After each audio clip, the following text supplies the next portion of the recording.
पालगाव येथे Bolero pickup वाहनाच्या चालकाने सायकलला धडक दिल्याची घटना उघडकीस आली आहे।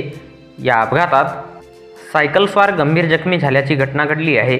भंडारा तालुक्यातील आंबाडी येथील कृष्णा सखाराम कडंबे वय 45 वर्षे हे दिनांक 3 मे 2024 रोज शुक्रवारला सकाळी 8:10 दरम्यान आपल्या सायकलने कामाला जात असता पवनी मार्गावरील पालगाव येथे विरुद्ध दिशेने येणाऱ्या बोलेरो पिकअप क्रमांक MH36F3473च्या चालकाने त्यांना जोरदार धडक दिली। यात कृष्णा कडंबे यांच्या डोक्याला आणि पायाला गंभीर दुखापत झाली। अपघाताची माहिती मिळताच जगद्गुरू नरेंद्राचार्य महाराज संस्थान नानिजधाम रत्नागिरी रस्त्यावरील अपघातग्रस्तांना 24 तास विनामूल्य सेवा देणारी रुग्णवाहिका घटनास्थळी दाखल झाली।